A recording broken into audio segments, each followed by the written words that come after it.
రాజ్యాంగ పాలనను చేయవచ్చు లేదా చట్టబద్ధ సంస్థలను వాడుకోవచ్చు అనేటువంటి అభిప్రాయాన్ని చాలా స్పష్టంగానే బహిర్గతం చేస్తున్నారు. పలు సందర్భాల్లో అది వెల్లడవుతా ఉంది. ప్రభుత్వ పరంగా తీసుకున్నటువంటి ఒక నిర్ణయం, అది కూడా ఒక అంతర్జాతీయ సంస్థతో జరిగినటువంటి ఒప్పందం, దాని ధర్మిలా జరిగిన పరిణామాలన్నీ అత్యంత స్పష్టంగా ప్రజల ముందు ఉంచినప్పటికీ కూడా అందులో ఏమీ లేకున్నా ఆ కేసులో అవినీతి జరిగిందంటూ ఒక తప్పుడు ఆరోపణతో ఫిర్యాదు చేసి బేస్లెస్గా ఒక ఎఫ్ఐఆర్ను రిజిస్టర్ చేయడం జరిగింది. అదంతా కూడా మనందరికీ తెలిసిందే, ప్రజలకు తెలిసిందే. దాని మీద హైకోర్టులో ఆ ఎఫ్ఐఆర్ను రద్దుపరచాలని, దానికి ప్రాథమికంగానే ప్రైమా ఫేసి ఎవిడెన్స్ ఏమీ లేదు అని చెప్పి హైకోర్టులో వేసినటువంటి విచారణలో సుదీర్ఘ వాదోపవాదాలు జరిగినాయి. కేటీఆర్ గారి వాదనతో పాటు ఏసీబీ కూడా సుదీర్ఘంగా వాదించింది. అట్టి కేసులో తీర్పు రిజర్వ్ చేసింది హైకోర్టు. ఈ తీర్పు వచ్చే లోపే పోలీస్ వ్యవస్థ, ప్రత్యేకంగా ఏసీబీ అధికారులు కొంత అత్యుత్సాహాన్ని ప్రదర్శించడం, రాజభక్తిని, స్వామి భక్తిని చట్టానికి, రాజ్యాంగానికి అతీతంగా చూపించేటువంటి ఒక వ్యక్తిగత సైకోఫాన్సీ పెంచేటువంటి పరిస్థితులు మనం కనిపిస్తూ ఉన్నాయి. విచారణ ఏ కేసైనా చట్టబద్ధమైనటువంటి సంస్థలు, ఏ ప్రభుత్వాలున్నా చట్టబద్ధమైనటువంటి సంస్థలు ఎప్పుడైనా సరే, విచారణ సంస్థలు ఎప్పుడైనా సరే, విచారణ ప్రక్రియ ఫేర్ అండ్ అంటే చాలా స్పష్టంగా, క్లియర్గా, ఓపెన్గా విచారణ అనేటువంటిది సక్రమంగా, నిష్పక్షపాతంగా జరపడమే కాకుండా జరుగుతున్నట్లు ప్రజలు భావించేటట్లు చూడడం కూడా ఆ సంస్థల యొక్క బాధ్యత. పలుమార్లు సర్వోన్నత న్యాయస్థానంతో పాటు పలు హైకోర్టులు కూడా స్పష్టం చేసినాయి, మీరు చేసే విచారణ ఫేర్ అండ్ అన్బయాస్డే కాకుండా ఫేర్గా జరుగుతుందనేటువంటి అభిప్రాయం కూడా ప్రజలకు కలగడం, అది వ్యవస్థల పట్ల నమ్మకం కలిగిస్తుంది. కాబట్టి నమ్మకం కోల్పోయే రీతిలో విచారణ జరగకూడదు అని చెప్పింది.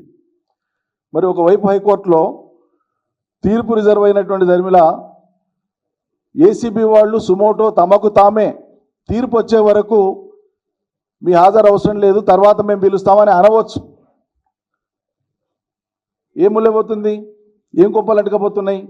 సరే, పిలిచినారు కాబట్టి, నోటీస్ ఉంది కాబట్టి, చట్టం మీద, రాజ్యాంగం మీద గౌరవం ఉంది, న్యాయ వ్యవస్థ మీద గౌరవం ఉంది కాబట్టి మా వర్కింగ్ ప్రెసిడెంట్ కేటీఆర్ గారు తన న్యాయ సలహాదారులతో పాటు, న్యాయ నిపుణులతో పాటు తను పెట్టుకున్నటువంటి న్యాయవాదులను తీసుకొని ఏసీబీ కార్యాలయానికి వెళ్ళారు. ఏసీబీ కార్యాలయానికి ఇద్దరు న్యాయవాదుల్ని తన వెంట పెట్టుకొని పోతే, న్యాయవాదులు తనతో పాటు విచారణలో ఉంటేనంటే ఏసీబీ అధికారులకు వచ్చేటువంటి కష్టమైంది, ఇబ్బంది ఏంది, ఇది ప్రజలు తెలుసుకోగోరుతున్నారు. మీరు విచారణ చేయొద్దని చెప్పట్లేదే, విచారణకు హాజరవుతున్నామని వచ్చినారు కదా, ఎన్నిసార్లు పిలిచినా వస్తామన్నారు. అంతకంటే ముందు చాలా స్పష్టంగా చెప్పినాం కదా,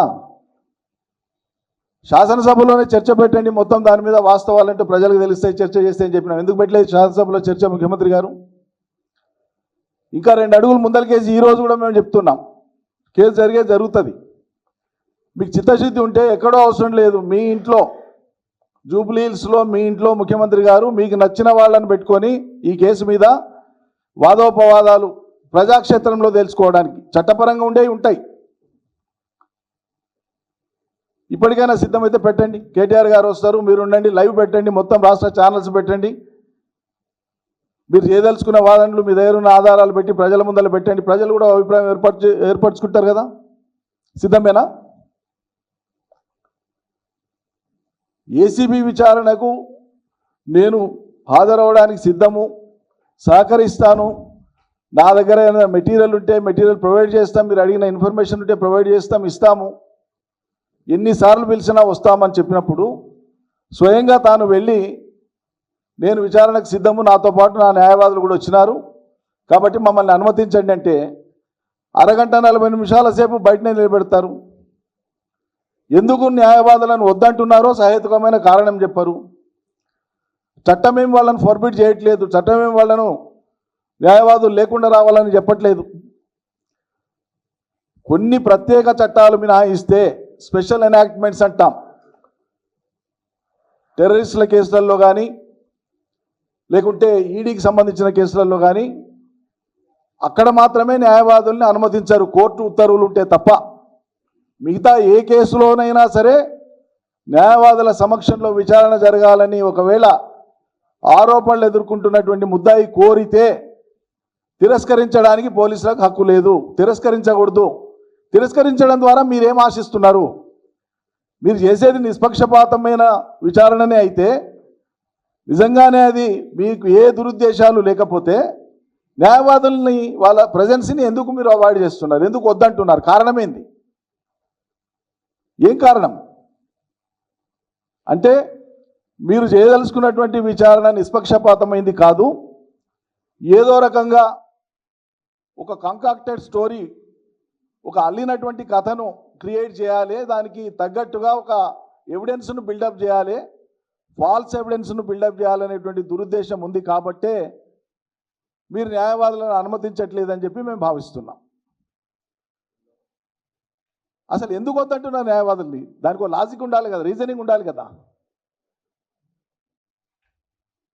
ఎవరైనా సరే న్యాయపరమైనటువంటి అంశాలను ఎదుర్కోవడానికి లేదా కోర్టులకు విన్నవించడానికి కోసమే కదా న్యాయవాదులు ఉండేది. కేసు చట్టపరంగానే జరిగింది కదా, చట్టపరంగానే ఎదుర్కోవాలి కదా. మరి ముద్దాయిలు చట్టపరంగా ఎదుర్కొనే ముద్దాయిలకు న్యాయవాదుల సహాయం లేకపోతే ఎవరికి ఉంటుంది? విచారణల సందర్భంగా కూడా న్యాయవాదులు పెట్టుకోవచ్చు అనేటువంటిది సుప్రీంకోర్టు, హైకోర్టులు వందల కేసులలో కూడా తీర్పులు ఇచ్చి ఉన్నాయి ఇప్పటికే. అది సెటిల్డ్ లా. అది వద్దని ఎట్లా అంటారు మీరు? అంటే మీరు విచారణ పేరు మీద ఒక ఫాల్స్ కన్ఫెషన్ స్టేట్మెంట్ రికార్డ్ చేసుకొని దానికి తగ్గట్టుగా ఎవిడెన్స్ బిల్డప్ చేసుకొని ఫాల్స్ కేసును కంకాక్ట్ చేయడం కోసం, నిర్మాణం చేయడం కోసం చేసేటువంటి ఒక దుష్ట ప్రయత్నం ఇది అని చెప్పి మాకు అర్థమవుతుంది. కాబట్టే న్యాయవాదుల సమక్షంలో మాత్రమే హాజరవుతామని చెప్పి వారు పట్టుబట్టడం జరిగింది. మీరు న్యాయవాదులను నిరాకరించి తప్పని పరిస్థితి కల్పించినారు కాబట్టి కేటీఆర్ గారు ఈరోజు చెప్పదలుచుకున్నటువంటి అంశం, ఏసీబీ అధికారులు కోరినటువంటి అంశానికి లిఖితపూర్వకంగా వారు వారి న్యాయవాది ద్వారా వారి కార్యాలయంలో ఇప్పుడు అప్పగించి రావడం జరిగింది. కేటీఆర్ గారు కోర్టులో కానీ, కోర్టు బయట కానీ, ప్రజాక్షేత్రంలో కానీ ఏసీబీ కేసు కావచ్చు, రేవంత్ రెడ్డి సర్కార్ పెట్టేటువంటి ఇతరత్ర ఏమైనా కావచ్చు, చేస్తున్న ఆరోపణలు కావచ్చు, ఈ శుద్రమైనటువంటి రాజకీయ క్రీడ ఇది ప్రతిపక్షాల గొంతు నొక్కడానికి, తాము అమలు చేయలేనటువంటి హామీలను ప్రశ్నిస్తున్నప్పుడు దానికి ఒక దారి వెతుక్కోవడమో, సాకు వెతుక్కోవడమో, ప్రజల యొక్క దృష్టిని మరల్చడం కోసం చేసేటువంటి ప్రయత్నాలు ఇవన్నీ చాలా సులభంగానే ప్రజలకు అర్థమవుతాయి. విచారణ సంస్థల యొక్క సమయం కానీ, ఆ సిబ్బంది కానీ, వారి సిబ్బంది యొక్క కాలం కానీ ఇదంతా కూడా అనవసరంగా వృధా చేయకుండా నిజంగా ఏసీబీ వాళ్ళకు మేము విజ్ఞప్తి చేస్తూ ఉన్నాం.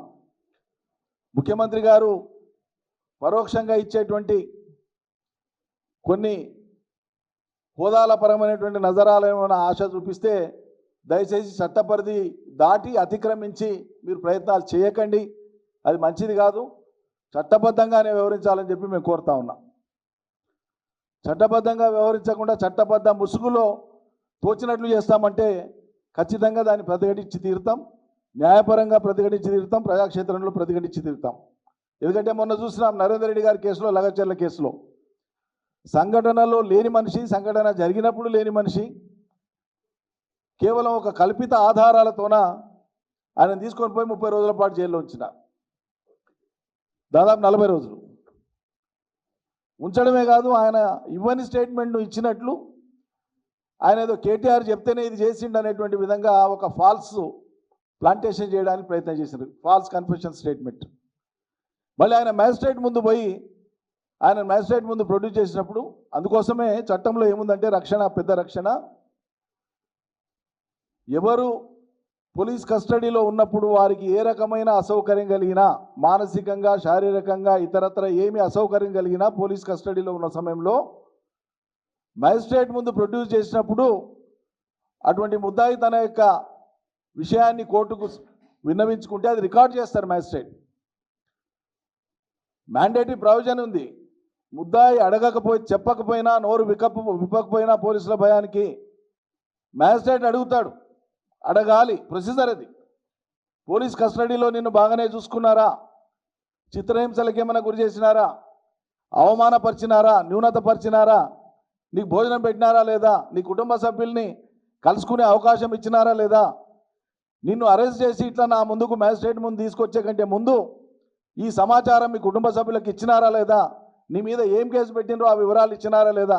ఇవన్నీ మ్యాజిస్ట్రేట్ రికార్డ్ చేయాలి. అందుకోసమే నరేందర్ రెడ్డి గారు చాలా స్పష్టంగా నేను ఇవ్వని స్టేట్మెంట్ను, నేను చెప్పని పేరును బలవంతంగా వాళ్ళు పోలీసు వాళ్ళు రాసుకున్నారు అని చెప్పి ఆయన బహిర్గతపరచాల్సి వచ్చింది. అందుకే ఇవాళ కేటీఆర్ గారు ఖచ్చితంగా నా వెంబడి అడ్వకేట్స్ ఉండాలని కోరింది. విచారణకు సంపూర్ణంగా సహకరిస్తాం. పోలీస్ వ్యవస్థ కూడా మేము విజ్ఞప్తి చేస్తూ ఉన్నాం. చట్టబద్ధ పరిధిలో, రాజ్యాంగ పరిధిలోనే పనిచేయండి.